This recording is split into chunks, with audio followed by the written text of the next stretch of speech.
passe à l'UMD 2018-2019. Les QCM de 1 à 7, le test n'est pas dans le programme, donc on ne va pas les faire. On commence avec le QCM numéro 8. Sur un groupe supposé représentatif de 220 malades atteints de rhumatisme, 167 cas sont inflammatoires. Donc, ils nous ont demandé l'estimation ponctuelle de la proportion du rhumatisme inflammatoire. Donc, c'est cas sur 1, le nombre de cas favorables sur le nombre de cas total. Donc, c'est 167 sur 220 et on trouve 76%. Le QCM numéro 9, l'intervalle de confiance de la proportion au seuil de confiance 85%, donc au risque alpha est égal à 5%. C'est la proportion P0, la proportion de l'échantillon, plus ou moins H. H, c'est la précision. C'est Q de 1 moins alpha sur 2 qui est lu dans la table de la loi normale centrée vide, fois la racine complète de P0 fois 1 moins P0 sur 1 N. On fait l'application numérique, on trouve l'intervalle de confiance 70%, 82%. QCM numéro 10, sur un échantillon aléatoire, on a observé le taux de cholestérol. Sur un échantillon aléatoire de 10 femmes, on a observé le taux de cholestérol. Et on a trouvé la somme des XI est égale à 21,3, la somme des XI au carré est égale à 47,49. L'estimation de la moyenne, c'est x bar est égal à 1 sur n fois la somme des xi, donc 1 sur 10 fois 21,3, on trouve 2,13.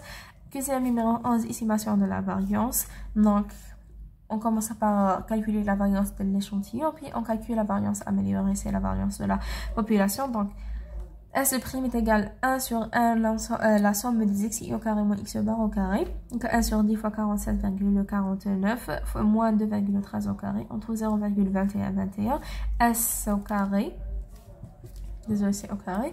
L'estimation de la variance, l'estimation sur B, il y a le bon estimateur, c'est 1 sur 1 moins 1 fois S' au carré. Donc si 10 sur 10 moins 1 fois 0,2121 est égal à 0,2357. Le QCM numéro 12, l'intervalle de confiance de la moyenne au seuil de confiance 95% est égal à x bar plus ou moins h. On est dans le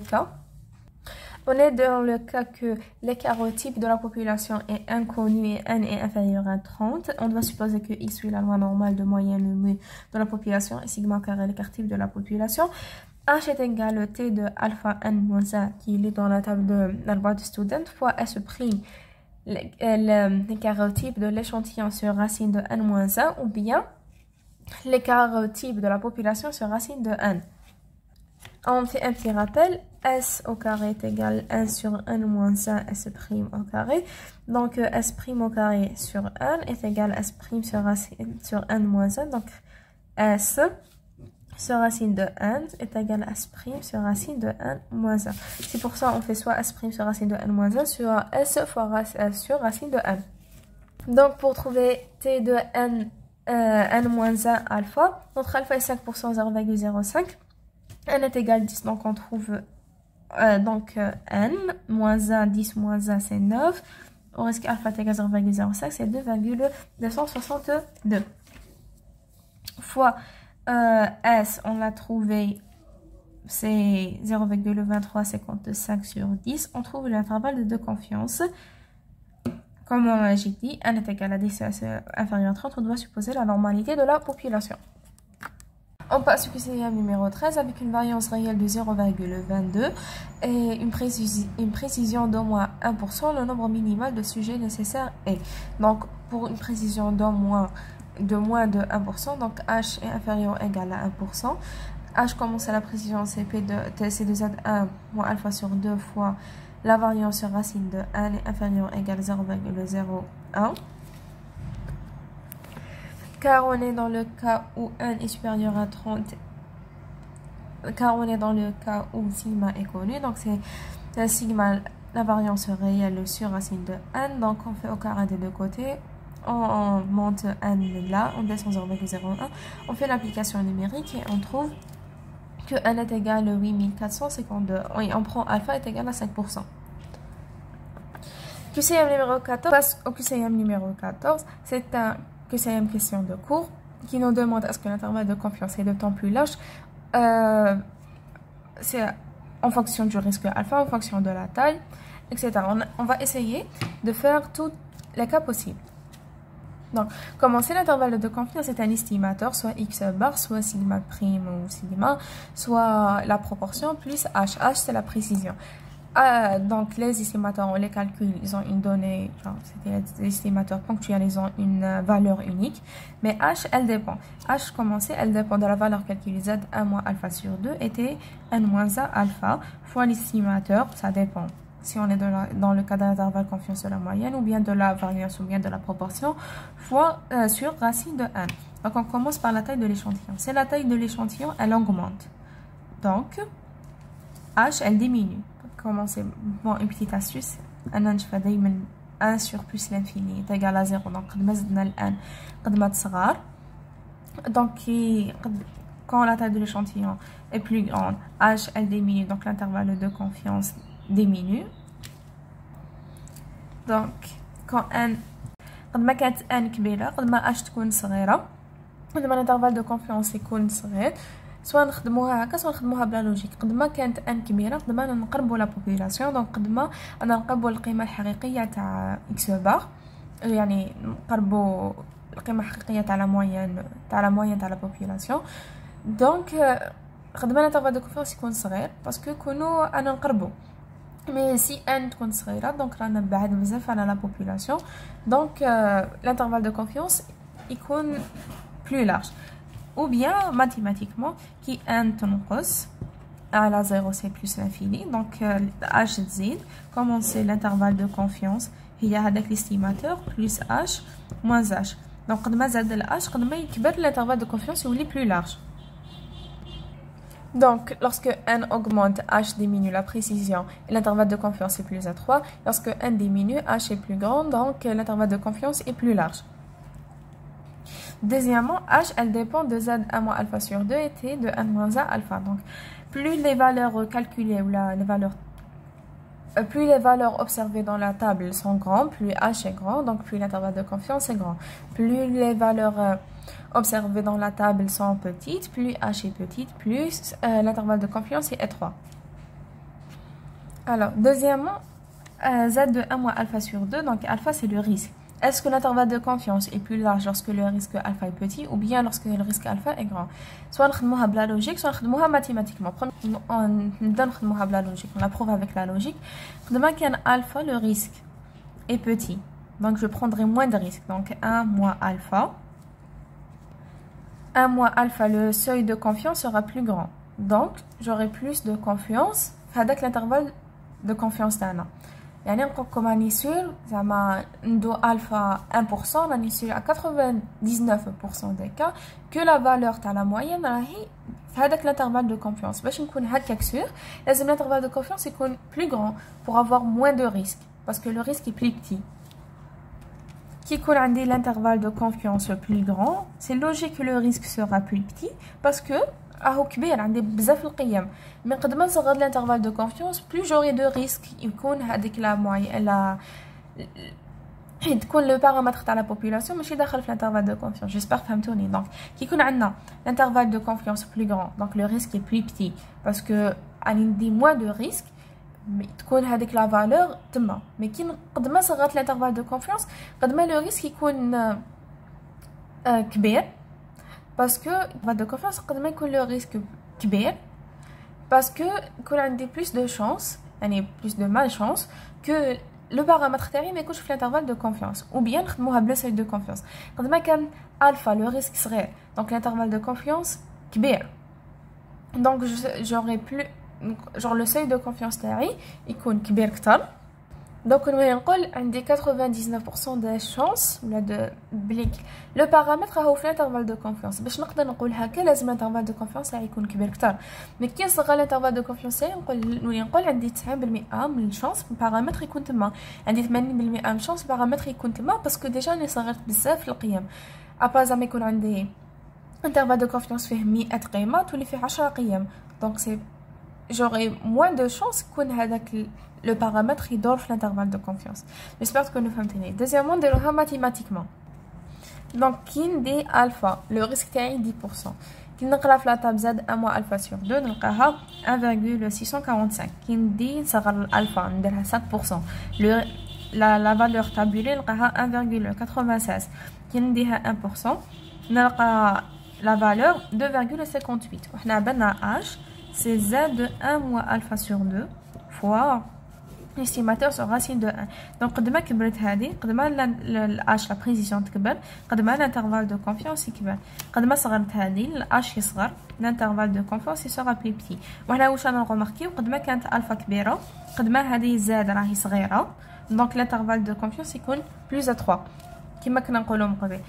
لو ريسك راهو كبير دونك قد ما كان لو ريسك الفا كبير لو سي دو كونفيونس يكون صغير لا بريسيزيون تكون صغير الانترفال دو كونفيونس يكون صغير قد ما كانت لو ريسك ديرور صغير قد ما كان لو سوي دو كونفيونس كبير قد ما كان اش لا بريسيزيون كبيره دونك الانترفال دو كونفيونس سيرا بلو لارج يعني قد ما كان الانترفال دو كونفيونس بلو لارج بلو لو ريسك اي بوتي يعني يكون عندي موان دو ريسك بلوس دو شانس يكون plus de confiance باش يكون لو بارامتر تاعي في هذاك الانترفال دو كونفيونس. قد ما صغرت الانترفال دو كونفيونس تاعي قد ما لو ريسك بليك لو بارامتر ما يكونش تما حيزيد. La proposition C est dire un H0 est rejeté au risque alpha. Est-ce qu'elle sera rejetée au risque alpha prime supérieur à alpha ou bien alpha prime inférieur à alpha? On commence par le cas où une alpha prime est supérieure à alpha.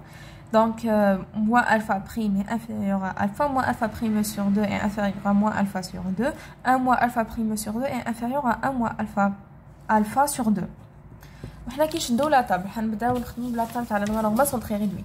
كاسكو رمارك قد ما حنا دوكا راهو عندنا 1 moins alpha prime sur 2 و 1 moins alpha sur 2 راهم هنا داخل لا طابل راح نحوسو لي زاد تاعهم. وحنا كاسكو رمارك قد ما راهي زادت هذه لا فالور راهي كاينه داخل لا طابل قد ما زاد راهو يزيد. دونك 1 moins alpha prime sur 2 z تاعها z prime يجي تاني inférieur على z.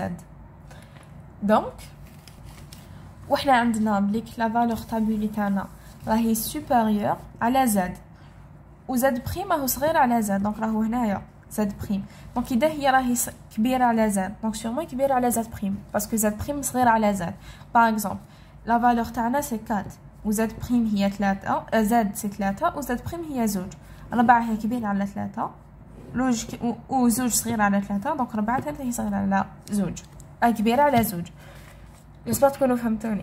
دونك قد ما كانت دونك h0 est rejeté au risque alpha donc h0 est rejeté au risque alpha prime supérieur à alpha.